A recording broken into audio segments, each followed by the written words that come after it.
जय माता दी। आप सभी को कैसे हैं आप सभी। आशा करता हूँ आप सभी अच्छे होंगे, स्वस्थ होंगे। माता रानी आप सभी का कल्याण करें, आप सभी का मंगल करें। आज की इस वीडियो में मैं आपको ये बताऊंगा कि बहुत से लोगों के प्रश्न मेरे पास आते हैं कि गुरुजी, मैं इतने महीनों से मंत्र का जाप कर रहा हूँ, इतने सालों से मंत्र का जाप कर रहा हूँ, लेकिन मुझे कोई अनुभव नहीं हो रहा, मेरा मंत्र सिद्ध नहीं हो रहा है, या मुझे दर्शन नहीं हो रहे हैं, या हमारी मनोकामना पूरी नहीं हो रही है। तो आज की इस वीडियो में मैं आपको ये बताऊंगा कि ऐसा आपके साथ में क्यों होता है और कौन कौन सी चीज़ें आपको ज़रूर करनी चाहिए जब भी आप किसी भी मंत्र का जाप कर रहे हैं या फिर आप कोई साधना कर रहे हैं।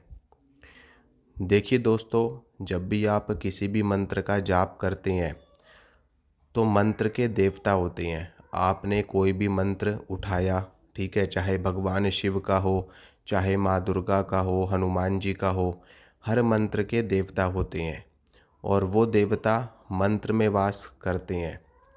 हमारे शास्त्रों में भी ऐसा बताया गया है कि देवताओं का शाब्दिक स्वरूप मंत्र कहे जाते हैं, यानी कि जो मंत्र होते हैं वो अपने आप में देवता होते हैं। ठीक है, अगर मान लो आप हनुमान जी का मंत्र कर रहे हो या माता काली का मंत्र कर रहे हो, तो आप सिर्फ कोई मंत्र नहीं कर रहे हो, आप स्वयं उस देवता का आवाहन कर रहे हो।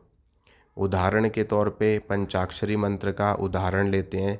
पंचाक्षरी मंत्र कुछ इस प्रकार से होता है। नमः शिवाय। नमः शिवाय का अर्थ क्या होता है? इसका मतलब होता है कि शिव जी को नमस्कार।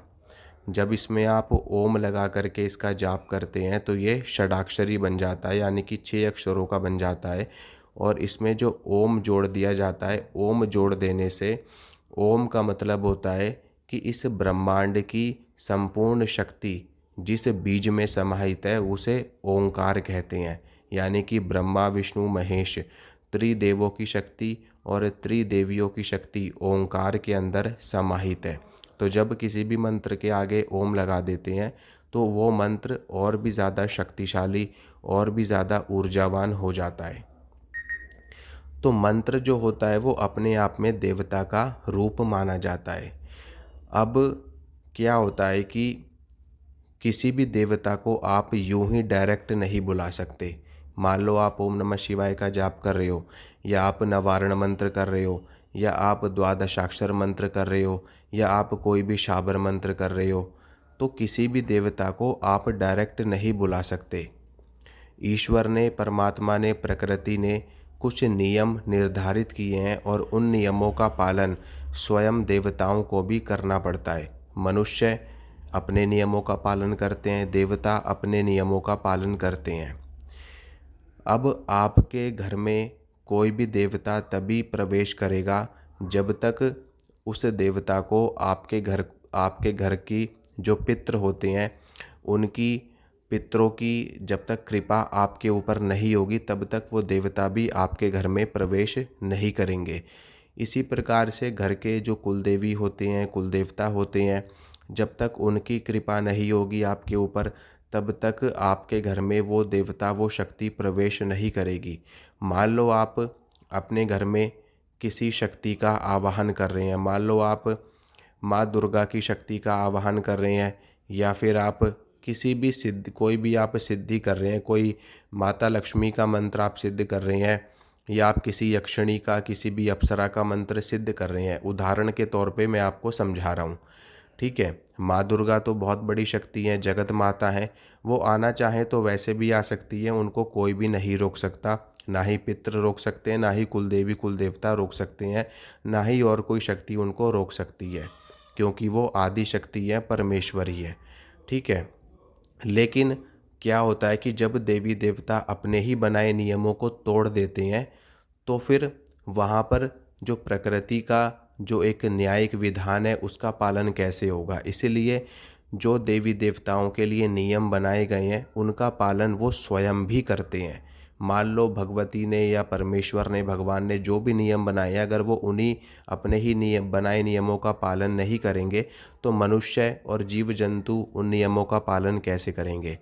ठीक है, तो यहाँ पर भी इन्हीं नियमों की बात होती है जैसे कि मान लो आप किसी भी शक्ति का आवाहन कर रहे हो, ठीक है, तो जब तक अब आपके घर के भी कुछ देवता होते हैं, जैसे कि आपके घर के पितृ होते हैं, आपके घर के कुलदेवी कुलदेवता होते हैं, ठीक है, इसके अलावा क्षेत्रपाल होते हैं, ठीक है, चौराहे की देवी यानी कि माता चौगान वाली होती है।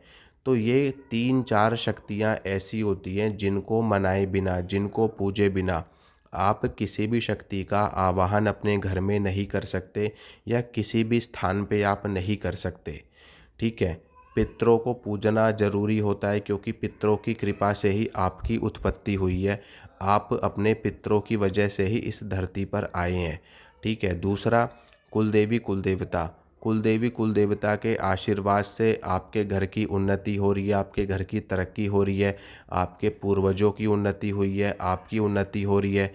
तो कुलदेवी कुलदेवता को भी पूजना उतना ही ज़्यादा ज़रूरी होता है जितना कि पितरों को। तीसरा, क्षेत्रपाल।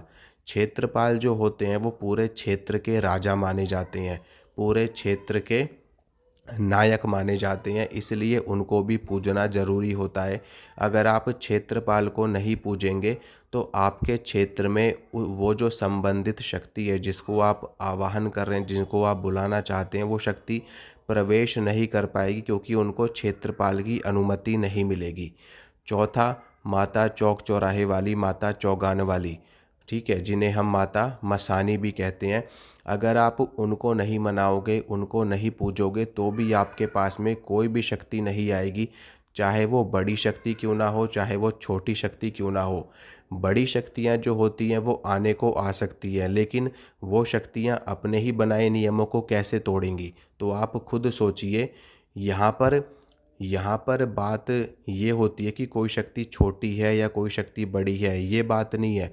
यहाँ पर नियमों की बात होती है और जो देवी देवता होते हैं वो नियमों का पालन करते हैं, ठीक है। इसीलिए यहाँ पर छोटी से छोटी शक्ति भी बड़ी शक्ति बन जाती है और बड़ी से बड़ी शक्ति भी छोटी हो जाती है। इसीलिए आपके घर के पितृ, आपके घर के कुलदेवी कुलदेवता, आपके क्षेत्रपाल और माता चौगान वाली, इन 4 शक्तियों को पूजे बिना आपके जीवन में कोई भी शक्ति प्रवेश नहीं कर सकती, कोई भी सिद्धि प्रवेश नहीं कर सकती।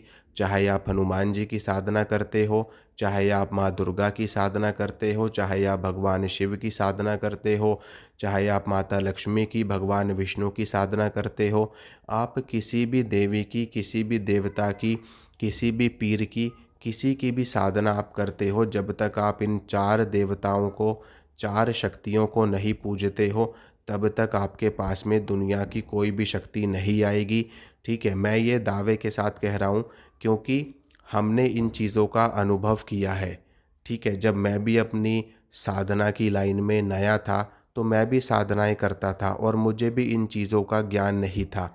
मैं भी सीधा अपने इष्ट की साधना करना शुरू कर देता था और मुझे भी शुरुआत में सफलता नहीं मिलती थी, लेकिन जैसे जैसे गुरु कृपा से, माता रानी की कृपा से ज्ञान प्राप्त होता गया, वैसे वैसे शक्तियाँ सिद्धियाँ प्राप्त होती गई और वही ज्ञान, वही निचोड़ मैं आज आपको बता रहा हूँ, ठीक है। बहुत ही कम ऐसे साधक हैं, बहुत ही कम ऐसे भगत हैं जो आपको ये सच्चा ज्ञान प्रदान करते हैं, ठीक है। नहीं तो लोग आपको गुमराह करेंगे, बस आपको किसी भी तरीके से अपने झांसे में फंसाएंगे, ठीक है, और आपसे पैसे ऐंठेंगे कि हम आपको ये सिद्धि ट्रांसफ़र कर देंगे, हम आपको ये सिद्धि दे देंगे, ठीक है। ऐसा कुछ भी नहीं होता है। सिद्धियाँ, शक्तियाँ अपनी मेहनत से जागृत करी जाती है। अगर ऐसे शक्तियाँ मिलने लगी तब तो कोई भी सिद्ध बन जाएगा, ठीक है। जब तक आपके शरीर की शुद्धि नहीं होगी, आपकी ऊर्जा की शुद्धि नहीं होगी, तब तक आपकी जो कुंडलिनी शक्ति है वो जागृत होगी ही नहीं और वो किसी भी शक्ति को एक्सेप्ट नहीं कर पाएगी। ये तो बिल्कुल वैसे ही बात है कि जैसे कि मान लो किसी व्यक्ति को बंदूक चलाने नहीं आती और उसके उसके हाथ में आपने पूरा टैंक दे दिया चलाने के लिए, तो वो व्यक्ति क्या करेगा? विनाश ही करेगा, ठीक है। वो या तो अपना विनाश कर लेगा या समाज का विनाश कर देगा। तो इसी प्रकार से जब तक आप उस शक्ति को धारण करने के योग्य नहीं हो जाते, तब तक आप किसी भी शक्ति को अपने शरीर पर धारण नहीं कर सकते, ठीक है। तो इसीलिए मैं आपको जो बताना चाहता था वो मैंने आपको बताया। आप इन 4 शक्तियों को ज़रूर पूजिए। इन 4 शक्तियों को पूजे बिना आपको किसी भी साधना में सफलता नहीं मिलेगी। ठीक है? इन 4 शक्तियों का भोग प्रसाद क्या होता है, पितरों के बारे में मैंने कई बार अपने लाइव में बताया है। ठीक है? कुलदेवी कुलदेवता के बारे में बताया है। सभी शक्तियों के बारे में मैंने बताया है और उनका भोग प्रसाद भी बताया है। ठीक है? तो आप उनको इन 4 देवताओं को भोग लगाए बिना कोई भी साधना ना करें, नहीं तो उसमें आपको सफलता नहीं मिलेगी। माता रानी आप सभी का कल्याण करें। जय माता।